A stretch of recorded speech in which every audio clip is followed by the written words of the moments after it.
Bismillahirrahmanirrahim. Assalamualaikum warahmatullahi wabarakatuh.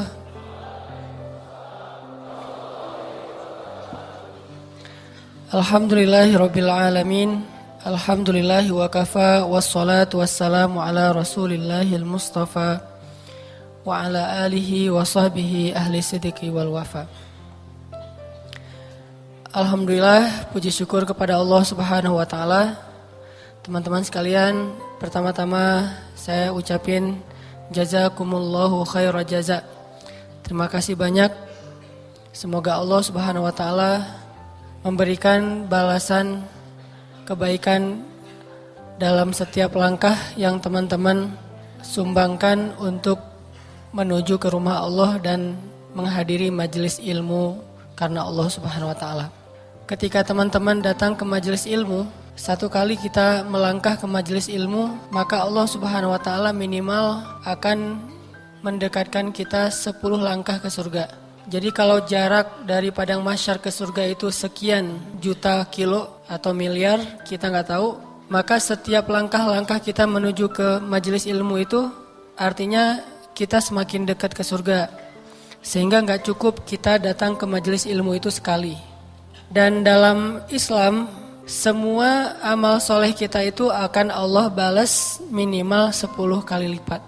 Tapi itu jarang, biasanya Allah ngasih balasan itu ratusan sampai ribuan kali lipat. Kenapa Allah balasnya berkali lipat? Karena akhirat itu gak akan kebeli dengan amal soleh kita yang hidup cuma 60 tahun. Gak akan kebeli surga. Kalau kita dibalas sesuai persis dengan apa yang kita lakuin, kayaknya kita gak ada yang pantas masuk surga nih. Misalnya kita sholat sekali berarti balasannya satu kebaikan. Kalau kita melangkah ke masjid jaraknya 5 kilo berarti mendekat ke surga itu 5 kilo. Kayaknya kita gak ada yang dekat sama surga. Soalnya jarak dari padang mahsyar ke surga itu seperti langit dan bumi. Dan kita pernah baca mungkin atau nonton di YouTube gimana jarak galaksi terjauh dari galaksi kita. Itu miliaran tahun perjalanan cahaya. Jadi kalau Allah nggak ngelipat gandain kebaikan kita nggak bisa dapetin surga. Nah, lipat ganda inilah yang disebut dengan rahmat Allah. Jadi kalau ada orang yang bilang kita tuh nggak bisa masuk surga dengan amal kita tuh masuk surga dengan rahmat Allah, maksudnya kalau cuma ngandelin amal kita nggak cukup untuk membeli surga. Karena kata Nabi, ala sil'atallahi ghaliyah.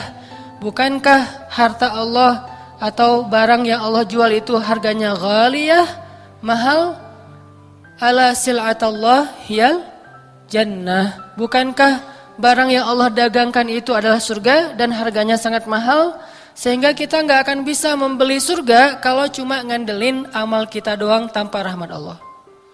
Sehingga sekali teman-teman datang ke majelis ilmu, kita coba bangun kesadaran, oh alhamdulillah malam ini saya udah lebih dekat ke surga. Gak tahu berapa yang jelas, gak seperti jarak rumah saya ke masjid, gak mungkin segitu. Pasti lebih, minimal 10 kali lipat nih. Sehingga ketika kita datang ke majelis ilmu, kita datang ke masjid untuk sholat berjamaah, kita bukan merasa diri kita udah berjasa sama Allah. Ya Allah, kurang apa lagi dari saya? Enggak, kata-kata itu enggak akan muncul dari orang yang sadar, orang yang faham, orang yang mengerti Allah. Sebaliknya, ketika kita habis beramal solih, habis datang ke masjid, kita bilang, alhamdulillah, makasih ya Allah udah dideketin ke surga. Karena kita datang ke masjid ini juga rahmat Allah. Allah yang memanggil hati kita. Kalau bukan Allah panggil hati kita, susah buat datang ke masjid walaupun rumah kita di sebelah masjid. Dan kita pernah merasakan itu kan dulu.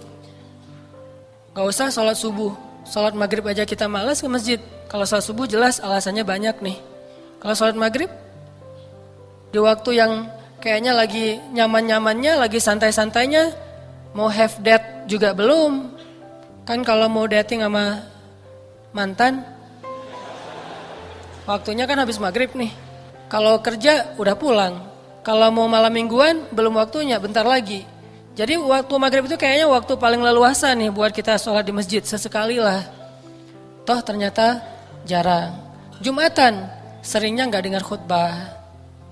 Lah tapi datang duluan, tidur. Ya tetap aja nggak dengar khutbah. Yang jelas, kalau bukan karena Allah yang menggenggam hati kita terus dihijrahkan. Kita hijrah ini bukan pilihan kita karena kita keren ya. Ya Allah, saya memilih hijrah loh ya. Jangan sampai saya ditelantarkan. Allah yang memilihkan hati kita untuk berhijrah, yang memberanikan kita meninggalkan pekerjaan syubhat dan mengambil pilihan hijrah yang secara logika belum jelas penghasilannya.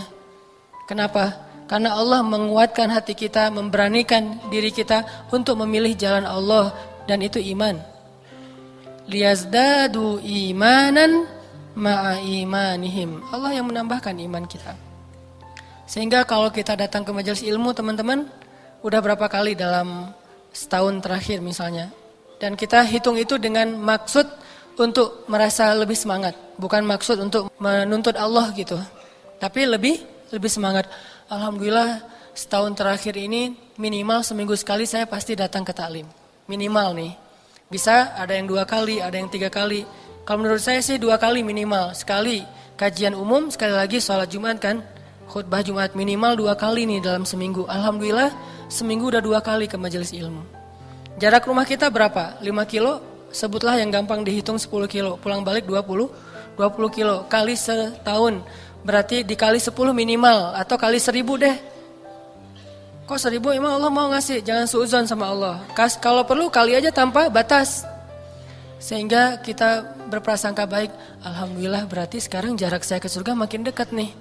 Minggu ini makin dekat, minggu depan makin dekat, minggu yang akan datang lagi makin dekat, tahun depan makin dekat. Setiap tahun makin Allah tambahin usia, berarti makin diberikan kesempatan untuk lebih dekat ke surga. Dan kita nggak tahu berapa jarak yang nanti insya Allah dengan majelis ilmu kita bisa menempuh ke surga. Kayak hadis Nabi kan, siapa yang menempuh jalan ke majelis-majelis ilmu, Allah mudahin jalan menuju ke surga. Setelah kita wafat, lalu dihitung amal soleh kita dengan datang ke majelis ilmu, ternyata jarak ke surga itu baru setengah. Setengahnya lagi apa? Setengahnya lagi nanti bisa amal-amal yang lain. Sholat mungkin, bisa amal yang lain, bantu orang mungkin. Di antara hadisnya, siapa yang meringankan beban saudaranya di dunia, Allah ringankan beban dia di akhirat. Loh, berapa beban yang kita ringankan? Dikali dengan rahmat Allah. Setelah dikali dengan rahmat Allah, dibandingkan dengan beban di akhirat. Beban di akhirat kan luar biasa.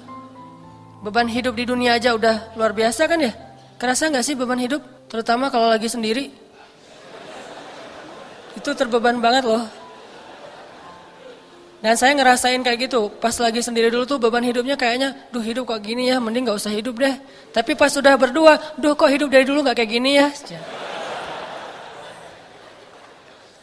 Ini bukan pengen memanas-manasi, tapi emang saya dulu ngerasa rugi saya nikahnya umur 22 tahun.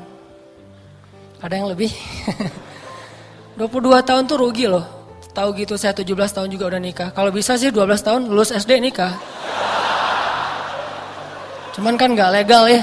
Gak boleh, minimal 17 lah.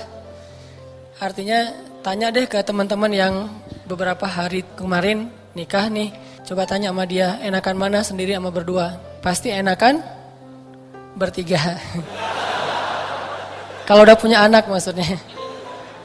Allah zat yang gak suka perhitungan. Kalau Allah berhitung di dalam Al-Quran, itu bahasa motivasi, bukan bahasa saklek kayak gitu. Misalnya Allah bilang sedekah kita tuh kayak benih, terus jadi 700 kali lipat. Itu perumpamaan gimana pahalanya tumbuh. Tapi tetap akhir dari ayat itu bighairi hisab, gak dibatasi nama Allah karena Allah gak perhitungan. Kalau Allah bilang sekian, pasti lebih dari itu kalau urusan kebaikan. Dan Allah ngasih banyak banget nih bonus-bonus sepanjang perjalanan yang kita tempuh itu. Dari mulai rumah sampai ke masjid, masjid sampai ke rumah. Itu bonusnya banyak banget. Bisa bonusnya diambil dari kesulitan perjalanan kita. Karena ada kaidah al-jaza ala qadril masyaqqah. Balasan Allah itu tergantung tingkat kesulitan.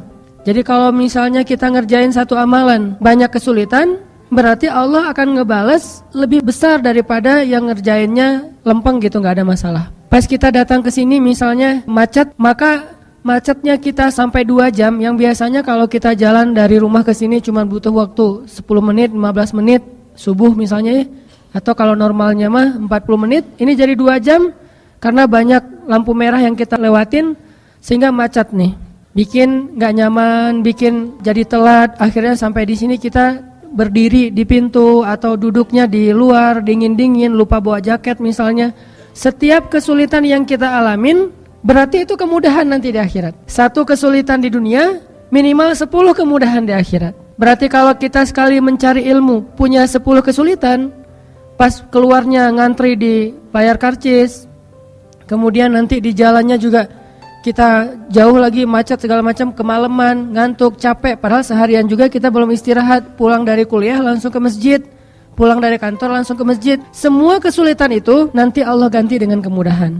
Jadi pas kita dapetin kesulitan dalam perjalanan mencari ilmu, mindset kita langsung nganggap itu, ini kemudahan nanti di akhirat. Berapa besar? Minimal 10. Jadi kalau misalnya kita ketahan di jalan 2 jam, berarti 20 jam dimudahkan perjalanan nanti di akhirat. Minimal. Lagi-lagi bi ghairi hisab. Banyak banget nih bonusnya. Belum lagi nanti bonus karena kita berada di saf terdepan. Kemudian bonus itikaf dari maghrib sampai isya. Ini kan bonus juga nih. Karena satu amalan Allah nggak ngasih satu balasan. Banyak balasan nih dari angle-angle yang berbeda. Terus itikaf walaupun cuma saatan sebentar, itu menjauhkan kita dari api neraka sejauh 7 kali langit dan bumi. Dikasih bonus di situ. Belum lagi nanti bonusnya sholat berjamaah. Belum lagi mendengar azan dan kita sudah berada di dalam masjid. Belum lagi nanti menjawab ucapan muazin, kita mengatakan apa yang dia katakan. Belum lagi doa setelah azan. Belum lagi amin bersama imam. Belum lagi nanti sujud berdoa. Kemudian setelah itu kita berdoa bersama-sama, berzikir kepada Allah. Banyak banget bonusnya nih. Dan semua itu sebagian kecil akan kita dapetin balasannya di dunia, sebagian besarnya akan kita dapetin nanti di akhirat. Mudah-mudahan kita selamat dunia akhirat. Dan mudah-mudahan perjalanan teman-teman dari rumah sampai ke sini benar-benar Allah hitung sebagai jalan ke surga. Setiap kali ke majelis taklim, alhamdulillah udah ke surga nih, lebih dekat. Setiap kali ke majelis ilmu, alhamdulillah udah lebih dekat ke surga. Gitu aja terus motivasinya. Ada masalah dikit, kayak nanti pas keluar nih desak-desakan, ngantri motor mau keluar aja ngantrinya panjang banget. Kita hitung itu, ini saya nunggu ngantri kayak gini nih, Allah lipat gandakan nanti di surga, dimudahkan untuk mendapatkan rahmat Allah.